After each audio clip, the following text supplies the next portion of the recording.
Welcome back to comics, to Hot Comics TV. All right, let's talk about Kentaro Miura's masterpiece, epic manga Berserk. So this is gonna be spoiler free. I'm gonna try to do that. I want to talk about this series because I already talked about the end book, but I did not talk about the story at all.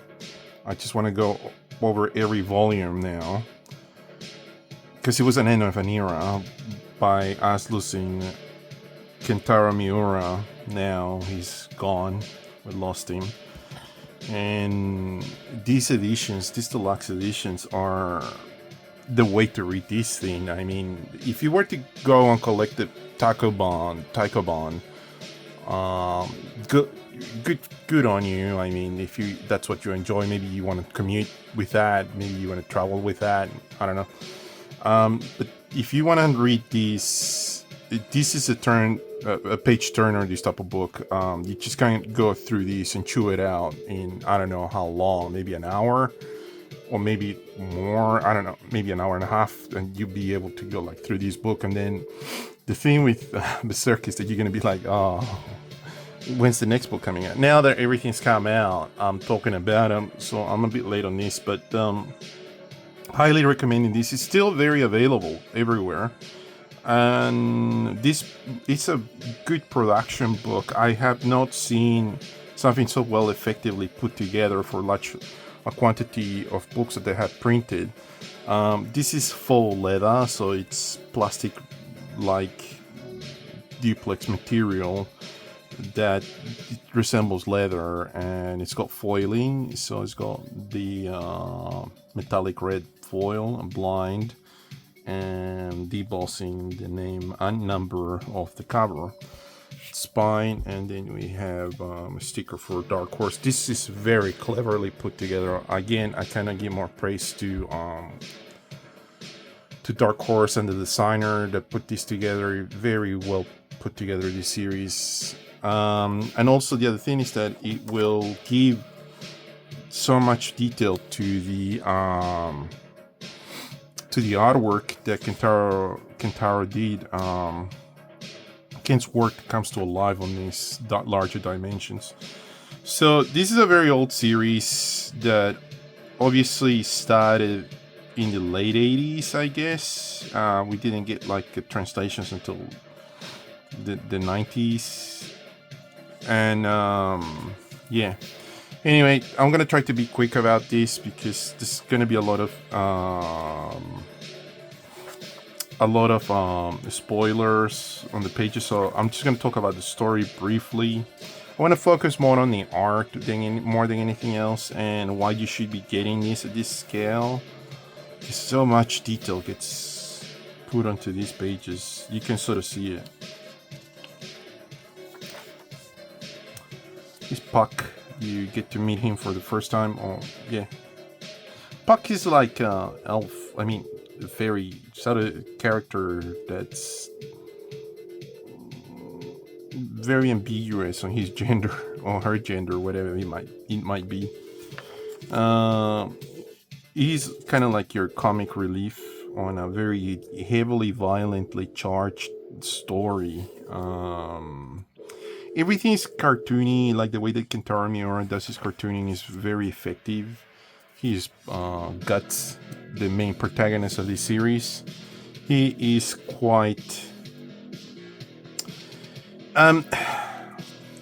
he is the precursor to a lot of characters that we see now in the current pop culture media of manga, video games, and all sorts of other materials out there. He is well represented in a lot of video games. Like you can sort of see Cloud, Sword being inspired by Guts.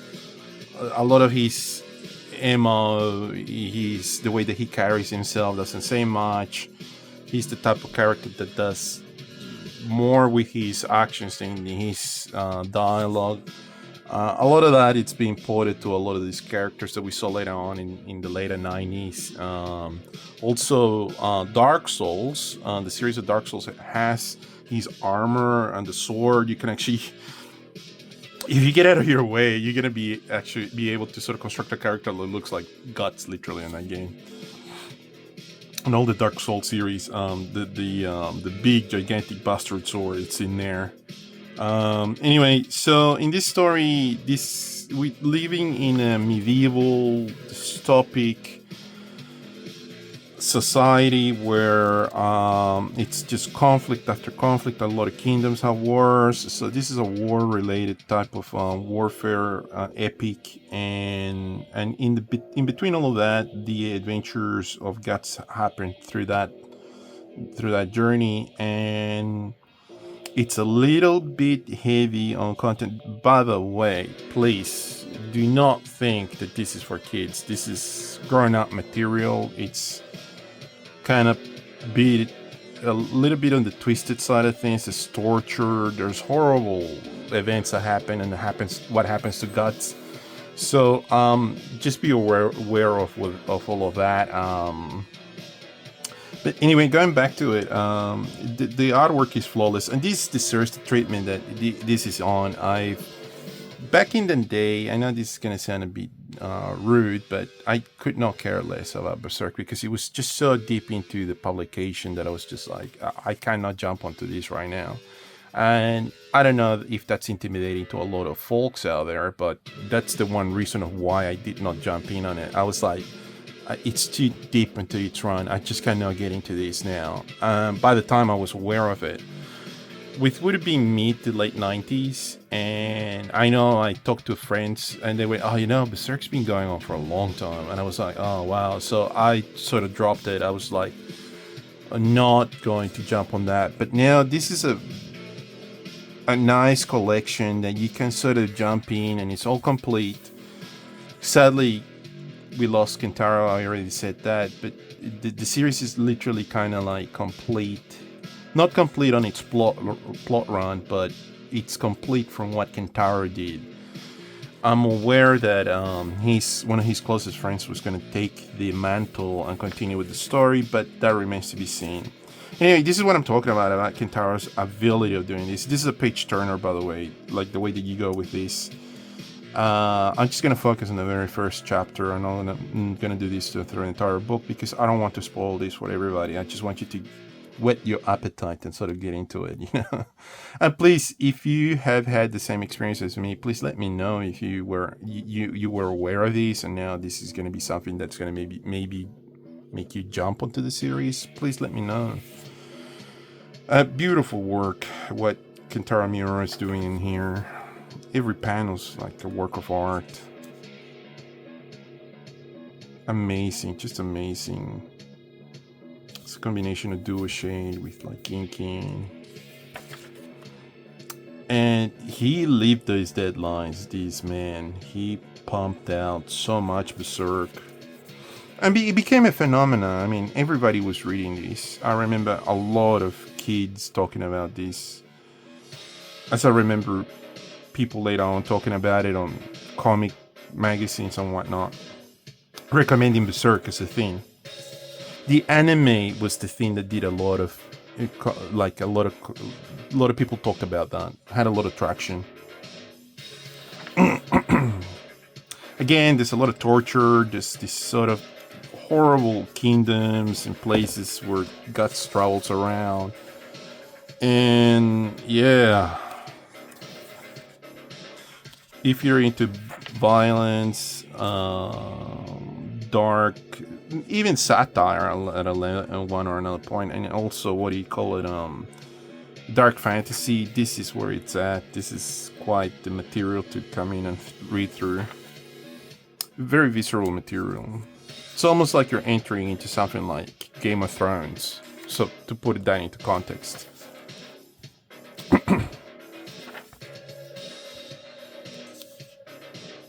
Puck trying to become friends with Guts.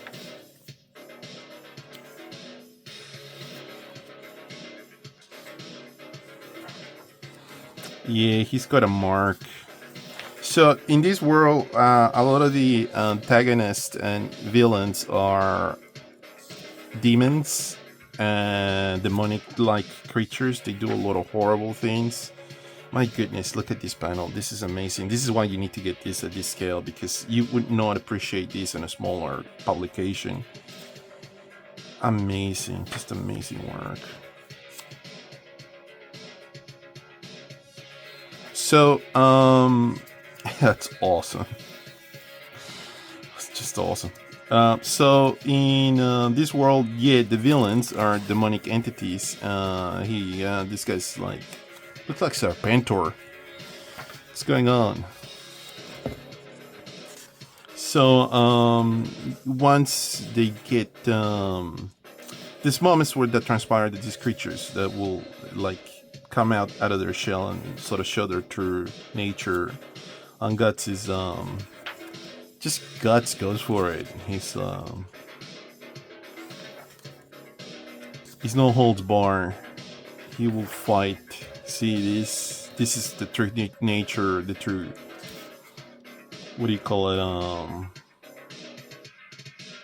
Way that this demon looks like. So they transform, obviously. So it's almost something out of Dark Souls. Obviously, Dark Souls had not come out at this stage. So. Oh my god. Beautiful, beautiful work. Beautiful rendering. Amazing, just amazing.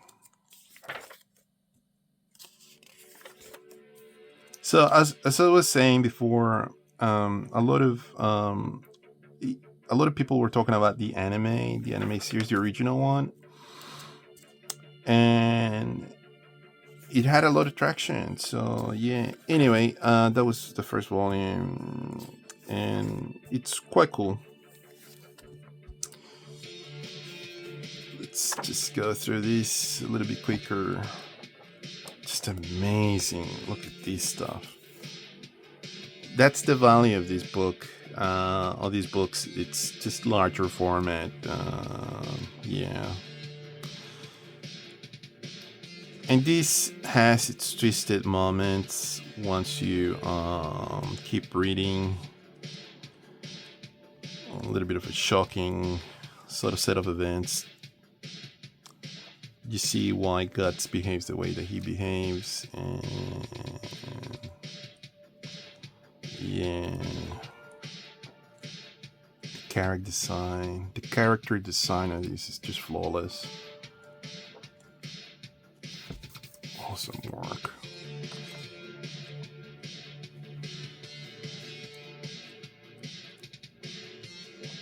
I remember seeing this later on, and I did not realize how big these books were until I saw somebody reviewing it, and that's when I sort of went, "Ooh, gotta jump on this one." And this is what I'm recommending everybody: just go do this, get this now, yeah.